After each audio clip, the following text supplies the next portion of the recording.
Welcome to the Crazy Anime Show!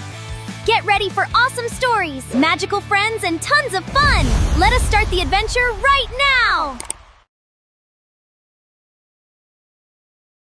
कहानी है रामपुर गांव की, जहां के मर्द महिलाओं को हमेशा नीचा दिखाने की कोशिश में रहते।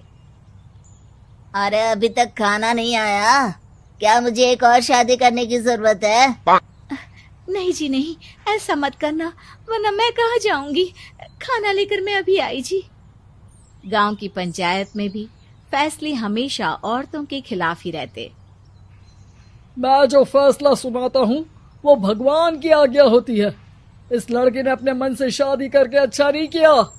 लड़के को घर भेज दो और इसकी शादी इसकी जाति की किसी लड़के से करवा दो, लेकिन ये लड़की, इसे तो गांव के बाहर निकाल दो।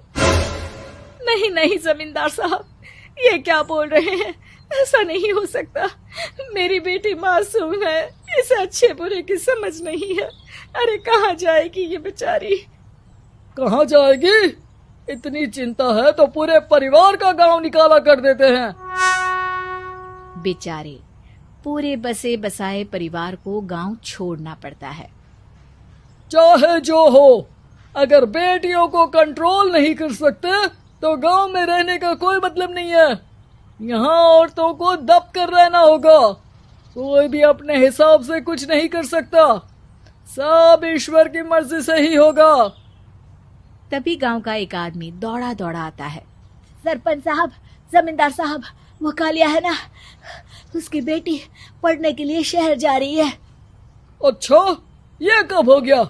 और कालिया की हिम्मत कैसे हो गई ऐसा करने की? लेकर आओ उसे और उसकी बेटी को। बस फिर क्या था, हाजिर हो जाते हैं कालिया और उसकी बेटी सरपंच के सामने। अरे कालिया, ये क्या सुनने में आ रहा है? बेटी को इंजीनियर बना रहा है तू? और ये बता, गांव में तो स्कूल नहीं है, फिर कहां से इतनी क्लास पास कर गई तेरी बेटी? राधा, जो कि कालिया की बेटी है, उसे लगता है कि सरपंच उसकी तारीफ कर रहे हैं।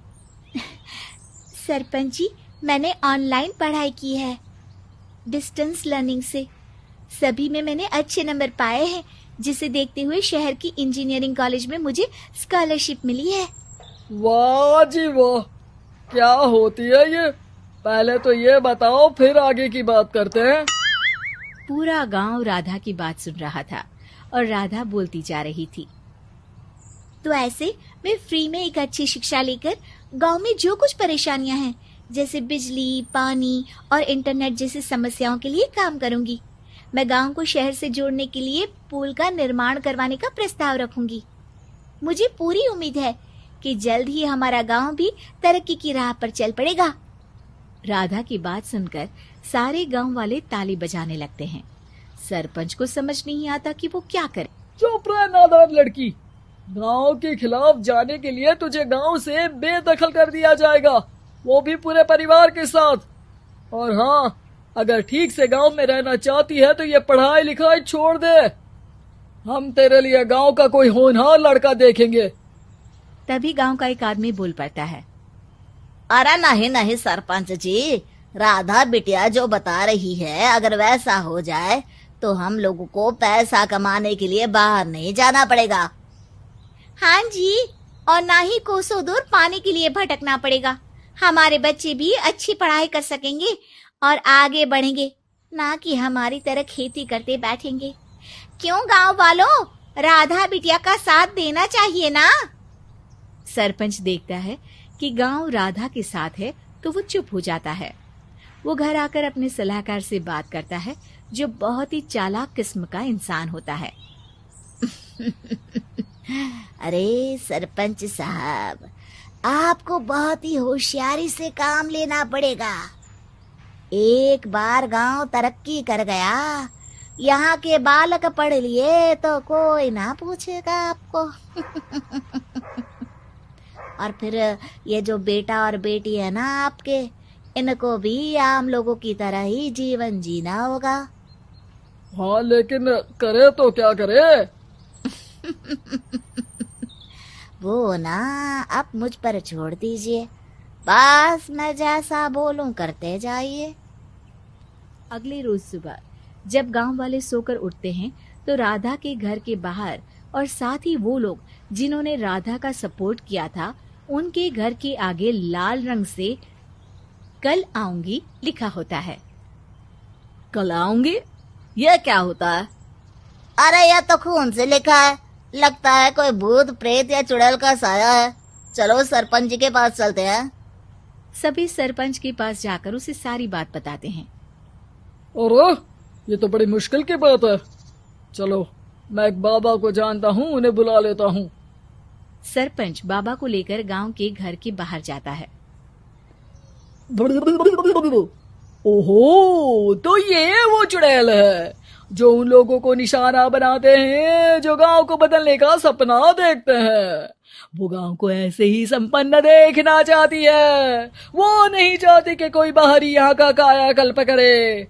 क्या तुम लोगों में से किसी ने गांव को बदलने की सोच रखी है? तभी राधा की माँ रोते रोते आती है। मेरी राधा घर से गायब हो गई है। अरे कोई तो बचाओ, मेरी बच्ची कहाँ गई?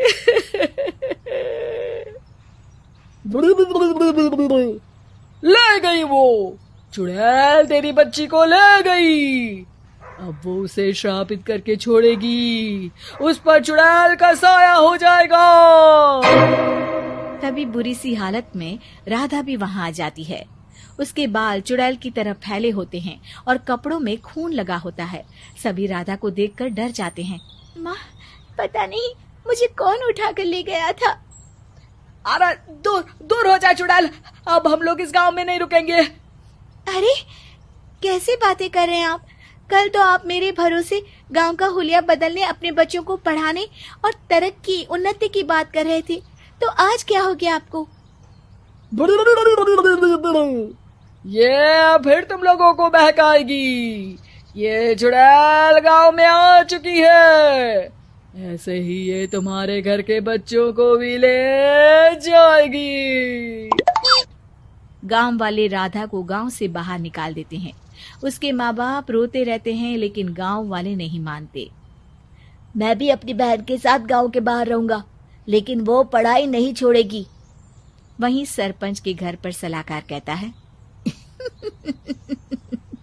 देखा, सांप भी मर गया और लाठी भी नहीं टूटी।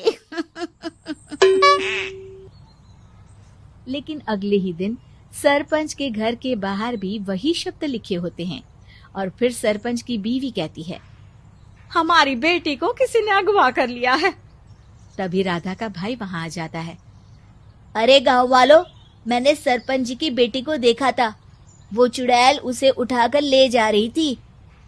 अरे क्या मजाक कर रहे हो? नहीं नहीं सरपंच जी, आप नहीं जानते, वो चुड़ैल अब आपकी बेटी में आ जाएगी, जैसे राधा के अंदर आ गई थी। तभी सरपंच की बेटी वैसी ही हालत में वहां आती है जैसे राधा आई थी। पापा, पता नहीं कैसे मैं गायब हो गई थी। चुड़ैल, इसके अंदर भी चुड़ैल का साया है, मारो इसे। अरे नहीं नहीं, इसे भी राधा के पास गांव के बाहर ही भेज दो।